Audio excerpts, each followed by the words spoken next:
믿음이 좋은 사람, 아주 성숙한 사람, 또 믿음의 분량이 아주 큰 사람, 이런 사람들은 낙심하지 않죠. 좌절을 경험하지도 않죠. 경험합니까? 네. 믿음의 분량이 어떻든지 또 어느 정도로 성숙하든지 사실 이 땅을 살아가는 우리의 삶의 여정, 그게 신앙의 여정이 된다 할지라도 우리는 상처 입고 낙심도 하고 절망도 하고 좌절을 경험하며 살아갑니다. 지면에 있는 모든 사람들보다 온유한 사람이다, 이 평가받은 사람이 있었어요. 누구죠? 모세입니다. 그런데 그 모세가 이스라엘 백성들을 이끌고 40년 광야 생활을 하는 동안 참 힘들지 않았습니까? 어느 날은 백성들이 하나님 매일 주시는 만나를 거둬서 먹고 살았어요. 그게 꿀 섞은 과자 이 정도니까 맛이 있었다는 얘기 아니겠습니까? 그죠? 그런데도 또 원망하잖아요. 불평하잖아요. 그때 모세가 하나님 앞에 어떻게 했는가? 민수기 11장 14절 15절 읽어봅니다. 책임이 심히 중하여 나 혼자는 이 모든 백성을 감당할 수 없나이다. 주께서 내게 이같이 행하실진대 구하옵나니 내게 은혜를 베푸사 즉시 나를 죽여 내가 고난당함을 내가 보지 않게 하옵소서. 아멘. 하나님을 향해 어떻게 하나님 지금 당장 바로 지금 날 죽여주세요. 이렇게 기도합니다. 이게 낙심이죠. 좌절입니다. 이 지상에 또 사는 사람 중에 가장 의로운 사람이라 이렇게 또 평가받은 사람이 있었습니다. 욥이죠. 욥. 그죠?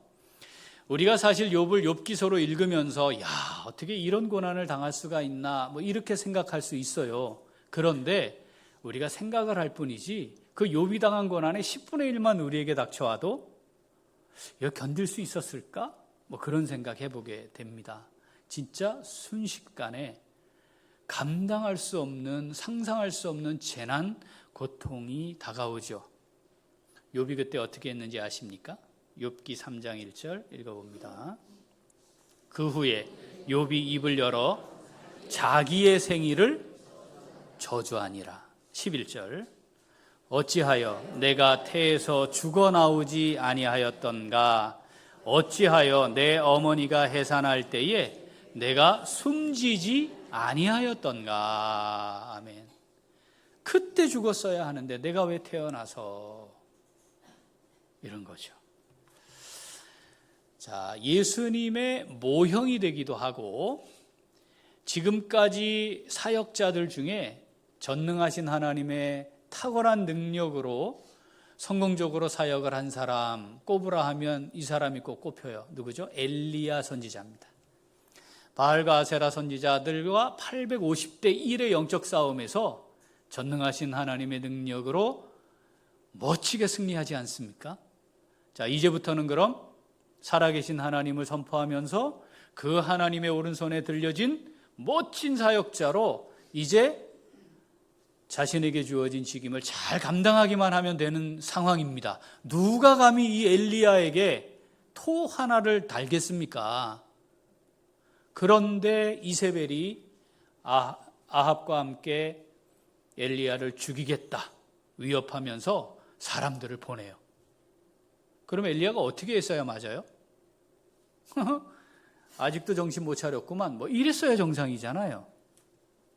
열왕기상 19장 3절부터 그가 이 형편을 보고 일어나 자기의 생명을 위해 도망하여 유다에 속한 브엘세바에 이르러 자기의 사환을 그곳에 머물게 하고 자기 자신은 광야로 들어가 하룻길쯤 가서 한 로뎀나무 아래에 앉아서 자기가 죽기를 원하여 이르되 여호와여 넉넉하오니 지금 내 생명을 거두시옵소서. 나는 내 조상들보다 낫지 못하니이다 하고. 아멘. 그렇습니다. 우리가 기억하고 잘 알고 있는 역사적으로 위대한 하나님의 종이요 사역자로 인정받았던 그들도 좌절을 경험합니다. 낙심하고 절망 가운데 떨어지기도 하는 것, 우리가 성경을 통해 잘 확인할 수 있습니다. 역사상 위대한 사람들, 신앙의 인물들 꼽으라 하면 많은 사람 꼽을 수 있는데 그 중에 대표적인 종교개혁자 칼빈이라는 사람이 있습니다. 원래 평생 병을 달고 살았대요. 몸이 많이 힘들고 어려운 상황에 있었는데 더구나 이 일을 하니 얼마나 힘들고 어려웠겠습니까? 과로, 정치적 압박, 이게 끊임없이 왔죠. 스트레스에 시달렸습니다. 이 당시에는 스트레스라는 말이 없었으니까 너무 고단하다, 피곤하다, 어렵다, 이걸 계속 토로했어요. 설교에도 있고 여러 저작물에도 남아 있어요. 그런데 전해 내려오는 아주 한 문장이 하나 있습니다. 그게 뭐냐면 나는 매일 하루에도 10번씩 죽기를 기도했다. 얼마나 괴로웠을까? 얼마나 힘들었을까? 이 한 문장에 우리 담겨 있는 것을 알 수 있습니다. 이런 위대한 사역자들도 낙심하게 되고 절망하게 되고 좌절을 경험하게 되는 것이 삶의 여정입니다. 신앙생활을 잘하며 산다 할지라도 그건 자연스럽게 경험하게 되는 것이다 라고 하는 것을 우리는 확인할 수 있죠. 종종 침체에 빠지기도 하고 탈진하기도 하지요. 믿음의 분량에 따라 또 믿음의 수준에 따라 정도의 차이가 있을 뿐이지 기본적으로 이건 다 맞이하게 되는 것이다 라는 겁니다. 자, 그럼 문제는 이건 어쩔 수 없이 우리의 인생에 반드시 나타나게 될 것이고 내가 맞이해야 하는 것이라고 하면 이것이 내 삶의 여정에, 신앙의 여정에 어떤 의미를 지니느냐 하는 것이 중요하다는 거죠. 분명히 있을 수밖에 없고 맞이하게 되는 것인데 그럼 그게 어떤 의미로 내 인생에 다가오느냐 하는 겁니다. 위대한 삶의 여정들을 지냈던 신앙의 인물들을 보면 공통점이 하나 있어요. 좌절을 경험합니다. 그런데 그들은 그 좌절의 순간이 하나님을 향해 돌아가 다시 시작하는 새로운 전환점이 되었다는 겁니다. 그런데 신앙의 여정을 믿음으로 잘 살아가기를 원치 않는 사람들, 그 좌절의 순간이 하나님과 완전히 결별하는, 믿음의 자리를 완전히 이탈해버리는 계기가 되었다는 것입니다. 우리가 이것을 아주 극명하게 대조적인 두 사람을 통해 확인할 수 있습니다. 가룟 유다와 베드로입니다. 똑같이 12 제자 중에 한 사람으로 주님의 부르심을 받아 공생의 3년을 지났습니다. 예수님이 십자가를 지는 그 위대한 구원사역에 이 두 사람은 절대 해서는 안 되는 범죄를 저지릅니다.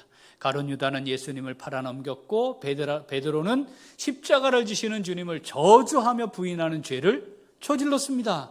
이 죄를 두 개를 놓고 경중을 재라 하면 어떤 게 더 무거울까요?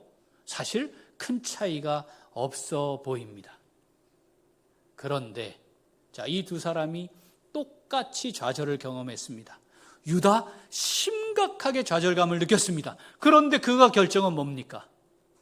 주님께로 다시 돌아오지 않는 거였습니다. 베드로는 다시 주님께로 돌아왔습니다. 그래서 가룟 유다는 예수님을 팔아넘긴 자로 인생이 끝났고 베드로는 자신의 생명을 아낌없이 십자가에 내어주어 거꾸로 매달려 순교하기까지 하는 아름다운 하나님의 역사의 일꾼으로, 좋은 청지기로, 귀한 사람으로 남게 되었습니다. 사랑하는 귀한 식구들, 우리의 인생에 낙심, 절망, 좌절은 반드시 있게 됩니다. 그것이 어떤 전환점이 되느냐 하는 것이 중요하다는 것을 우리 꼭 기억해야 합니다. 자, 땅끝까지 복음이 증거되도록 하시는 하나님의 위대한 구원 계획이 시작되었습니다. 그래서 흩어진 자들이 유대, 사마리아 복음을 전했습니다. 이제 땅끝까지 이르러 복음을 전하게 되는데 흩어진 자들이 1차적으로, 그리고는 선교사를 통해 하나님이 그 일을 이루시어 가시는 중입니다. 바나바와 바울이 첫 번째 선교사로 보냄을 받았습니다. 이 첫 번째 선교 사역에 함께 했던 동행하는 사람들이 있었는데 그 중에 한 사람이 바나바의 조카, 바나바가 외삼촌이 되는 마가 요한이라는 사람이었습니다. 자, 배를 타고 지중해에 있는 구브로 섬에 도착합니다. 살라미에서 복음을 전했고 총독이 있는 바보라는 곳에 가서 복음을 전했습니다. 총독 서기오 바울이 복음을 듣고 예수님을 영접하여 구원받는 역사를 경험했습니다. 야, 이게 하나님의 구원 역사가 이렇게 이루어지는구나 깨달았습니다. 하나님은 무엇까지 동원하시나요? 기적적인 하나님의 능력을 동원하기도 하십니다. 바예수를 맹인이 되게 하시는 일까지 하시죠. 그러면서 내가 구원하기로 작정한 사람을 구원하기 위해 나는 모든 수단을 다 동원해서라도 구원하는 것이야 라고 하는 걸 보여주셨죠. 자, 1차 선교지에서 멋진 구원의 열매를 맺고 다음 곳으로 이동합니다. 다음 곳은 밤빌리아에 있는 버가라는 곳이었습니다. 지도 한번 보여주시죠. 자, 안디옥 교회에서 시작한 거죠. 실루기아에 와서 배 타고 살라미에 왔다가 자, 바보에 왔다가 어디로 가요? 자, 버가라고 하는 곳으로 이제 내륙으로 다시 올라간 겁니다. 자, 13장 13절 같이 읽어봅니다. 바울과 및 동행하는 사람들이 바보에서 배 타고 밤빌리아에 있는 버가에 이르니 요한은 그들에게서 떠나 예루살렘으로 돌아가고. 아멘. 이 앞부분이 좀 이상하지 않나요? 바울과 및 동행하는 사람들이 이렇게 표현해요. 이상하지 않나요? 지금까지는 뭐였어요? 바나바와 사울이 이거였어요. 시작이 뭐였어요? 바나바였습니다. 그런데 이 시점부터 갑자기 성경이 기록을 달리합니다. 어떻게 해요? 바울과 및 동행하는 사람들이. 하나님께서 디자인하신 선교 사역의 중심, 초점이 이제 어디로 옮겨졌다는 걸 보여주는 거예요. 바울에게로 옮겨졌다는 것을 보여줍니다. 하나님께서 이루어 가시는 위대한 일에 하나님이 준비한 사람들을 쓰시는데 하나님께서 준비하심이 어떠한지 우리는 항상 하나님의 뜻에 초점을 맞추는 것이 필요합니다. 하나님이 오늘 나를 쓰셨기에, 오늘 나를 중심으로 하셨기에 영원토록 나를 쓰시고 나를 중심으로 한다? 그렇지 않을 수 있다는 거죠. 하나님은 하나님의 큰 그림을 그려놓으시고 하나님의 뜻을 이루어 가도록 하나님이 준비하신 사람들을 사용하시는 것이다 기억해야 합니다. 그런데 여기에서 사고가 터졌습니다. 그게 뭐냐면 마가 요한이 이탈한 겁니다. 아니, 구브로 섬에서 멋진 하나님의 구원 역사를 보지 않았습니까? 하나님의 위대한 능력 행하심도 보지 않았습니까? 그런데 버가에 도착하자마자 마가 요한이 이 선교 사역에 동행하는 동역자의 자리에서 이탈하고 말았습니다. 왜 그랬을까요? 마가는 어떤 사람이죠? 교회 나온 지 얼마 안 됐어요. 예수 믿은 지 얼마 안 됐어요. 바울과 바나바가 외삼촌이긴 한데 교회 똑바로 안 다니고 신앙생활 똑바로 안 하고 그러다가 얼떨결에 그냥 외삼촌이 가자 하니까 얼떨결에 왔나요? 그렇지 않습니다. 마가는 어떤 사람이죠?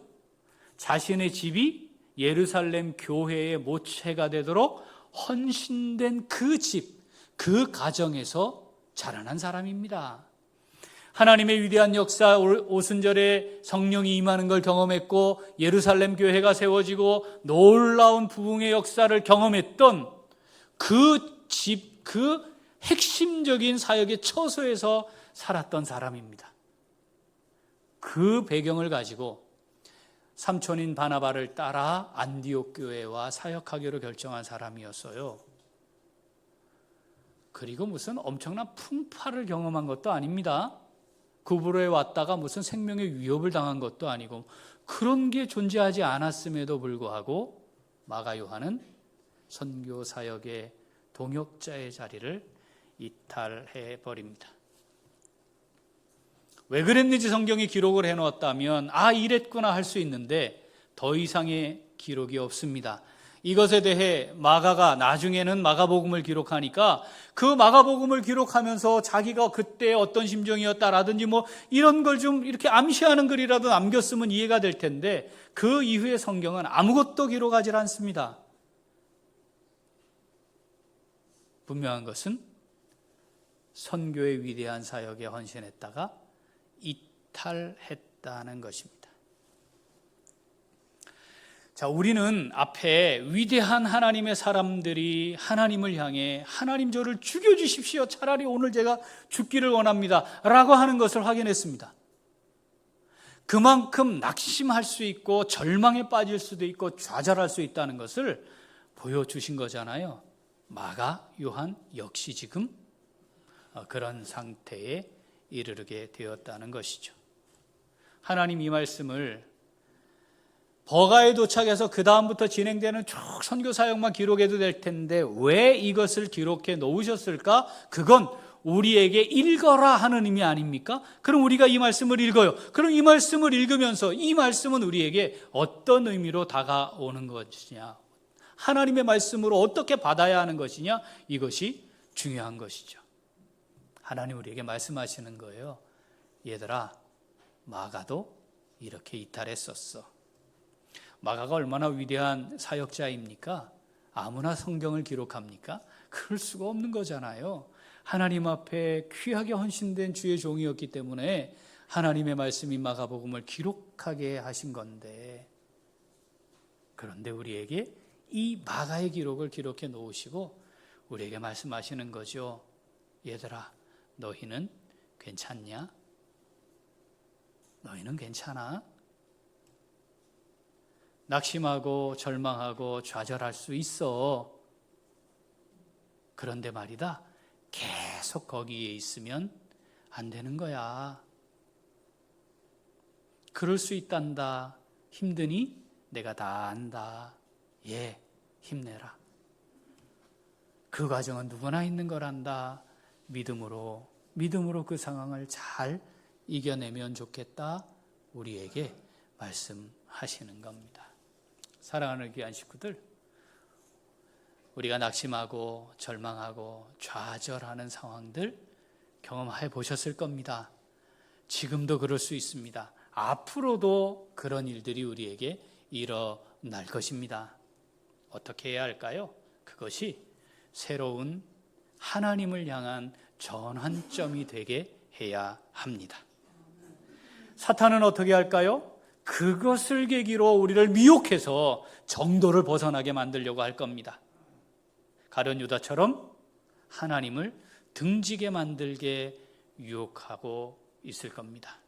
거기에 넘어가지 말아야 합니다. 낙심과 절망, 좌절 가운데 있는 하나님의 사람들을 하나님 결코 포기하지 않으시고 인도하시며 다시 하나님께로 돌아오는 자들을 하나님 받아주시고 그들을 멋지게 사용하신다는 것 기억하고, 우리에게 주어지는 그 힘들고 고단하고 어려운 상황들이 다시금 하나님을 향하여 더 믿음으로 전진하여 나아갈 수 있는 계기로 삼을 수 있는 우리 모두가 될 수 있기를 소원합니다. 자, 이 말씀 우리에게 주신 말씀인 줄 믿습니다. 어떻게 해야 할까요? 같이 읽겠습니다.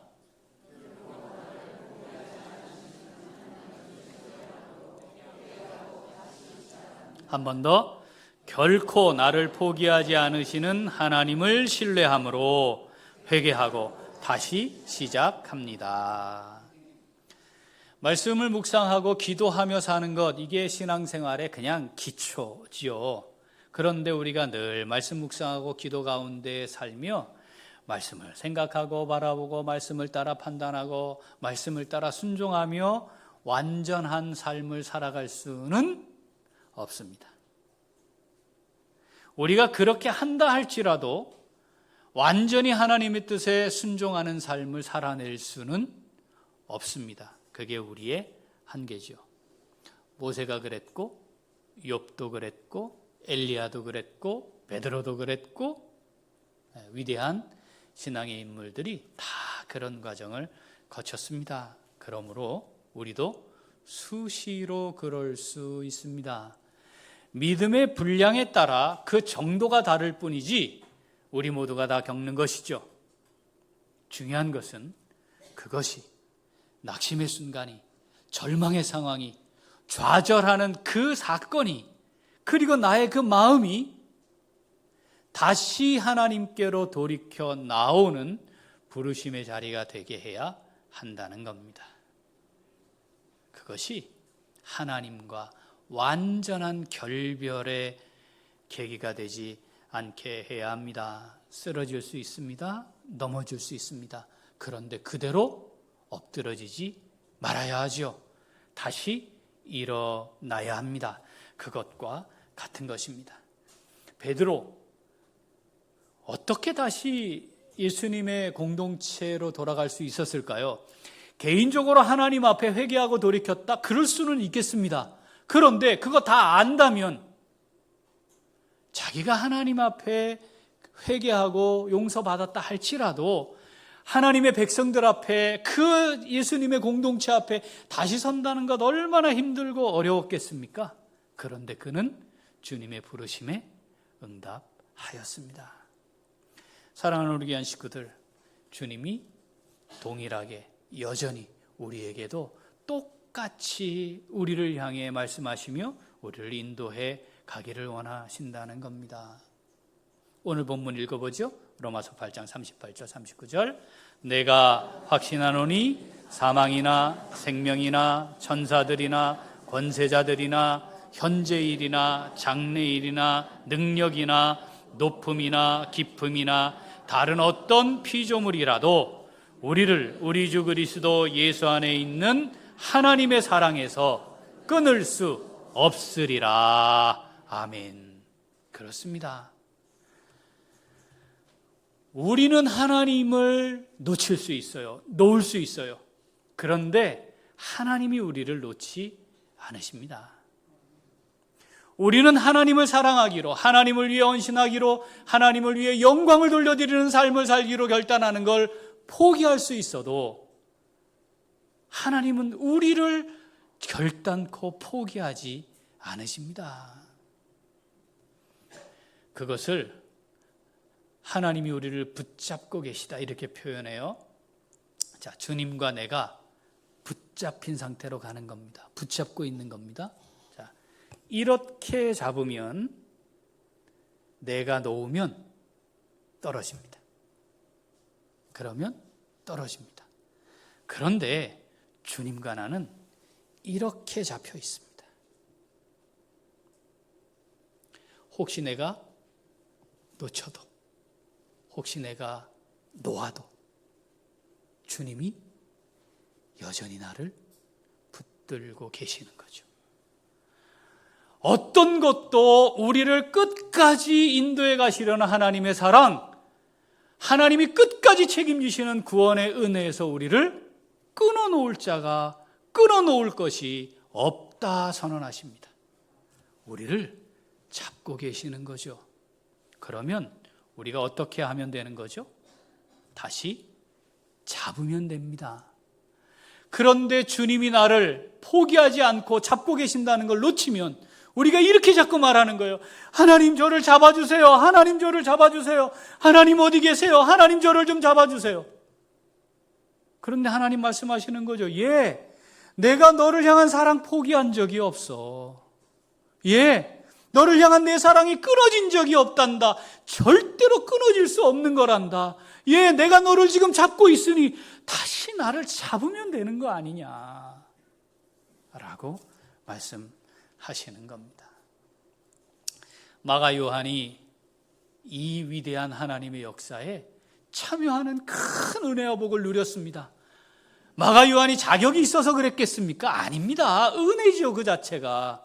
그런데 그 자리를 이탈하게 되었습니다. 끝났나요? 이것으로 끝났나요? 그렇지 않습니다. 하나님은 마가 요한을 포기하지 않으셨습니다. 우리가 잘 알지만 1차 선교여행이 다 끝나고 2차 선교여행을 시작할 때 바나바가 바울에게 제안했어요. 마가를 다시 데리고 갑시다. 그가 다시 정말 제대로 헌신하여 주의 일을 감당하기를 원하니, 그때는 한번 그렇게 실수했지만 다시 주를 위해 살겠다 결단하고 함께 하기를 원하니 마가를 데리고 갑시다. 바울이 대노했습니다. 어떻게 그럴 수가 있느냐? 안 된다. 결국 두 사람이 성경 표현에 의하면 크게 다투었는데 어느 수준으로 다투었는지는 알 수 없으나 보통은 아니었던 것 같아요. 여러분, 선교사로 헌신하거나 이 사역자가 된다는 거 성질이 보통이 아니면 안 되는 겁니다. 이게 아시죠? 보통 사람이 아니에요. 보통 사람들은 이 길을 어떻게 갑니까? 그러니까 이 두 사람이 싸웠다? 이거 보통 싸움이 아니었을 겁니다. 그래서 어떻게 됐어요? 갈라섰어요. 하나님은 마가를 향해, 마가 요한을 향해 바나바와 함께 이름도 없이 빛도 없이 헌신하는 길로 가게 하셨습니다. 결국 두 팀의 선교팀이 만들어져서 하나님 땅끝까지 구원하기로 작정한 자들 돌아오게 하시는 사역을 감당하게 되었죠. 시간이 더 많이 흘렀습니다. 자, 빌레몬 24절 같이 읽죠. 또한 나의 동역자 마가, 아리스다고, 데마, 누가가 문안하느니라. 아멘. 이 바울이 감옥에 투옥됐을 때 쓴 서신이거든요. 여기에 보면 누가 등장해요? 마가가 동역자로 등장합니다. 디모데후서 4장 11절 누가만 나와 함께 있느니라. 내가 올 때에 마가를 데리고 오라. 그가 나의 일에 유익하니라. 아멘. 디모데후서는 바울 사역의 마지막에 쓰여진 성경이에요. 그러니까 이 바울 사도를 통해 하나님이 위대한 일을 이루어 가시는데 그 마지막 순간까지 마가는 위대한 동역자로 남아 하나님의 나라를 위해, 복음을 위해 귀한 사역을 감당했다는 것이죠. 더 나아가 하나님의 성경인 마가복음을 기록하게 됩니다. 사랑하는 귀한 식구들, 시련을 경험하셨습니까? 혹시 지금 시련 가운데 있으십니까? 낙심하셨습니까? 지금 낙심 가운데 있습니까? 혹시 좌절해 계십니까? 주님을 잡으십시오. 주님이 나를 놓은 게 아닙니다. 주님의 사랑이 끊어진 게 아닙니다. 나의 모습을 있는 그대로 살피고 다시 주님을 붙잡으면 됩니다. 그 과정이 회개하는 것임을 기억합시다. 주님께로 돌이켜 나아가는 것이죠. 어제까지는 내가 믿음의 정도를 잘 지켜 살았더라도 오늘 정도를 이탈하는 일이 발생할 수 있는 겁니다. 문제는 내가 정도를 이탈했다는 사실을 깨닫는 것이죠. 그 정도를 이탈했다는 사실을 깨닫게 하여 주옵소서. 하루를 시작하며 말씀을 묵상하고 기도하는 시간이 그 시간이 되어야 합니다. 민감하게 잘 분별할 수 있는 은혜를 주옵소서. 주님 나를 부르셨고 부르심에 응답해 내가 살아가고 있는데 하나님 아버지 믿음의 정도를 잘 지키게 하옵소서. 그런데 만일 저의 연약함과 부족함과 범죄로 이탈했더라도 빨리 돌이킬 수 있는 은혜를 주시옵소서. 악한 영들이 미혹하는 미혹에 넘어가 주님과의 관계가 끊어지는 안타까운 자리에 들어가지 않게 하여 주옵소서. 이것이 우리의 기도가 되고, 주님 나는 놓았으나 주님은 나를 붙잡고 계시고, 나는 주님을 놓쳤으나 주님은 여전히 나를 붙잡고 계신다는 사실 기억하고 다시 주님 붙잡아 나를 통해 하나님 하고 싶어 하시는 멋지고 위대한 일 멋지게 잘 수종들며 순종하여 감당하다가 주님 앞에 설 수 있는 우리 모두가 될 수 있기를 소원합니다. 아멘. 기도하겠습니다. 하나님 아버지 감사합니다.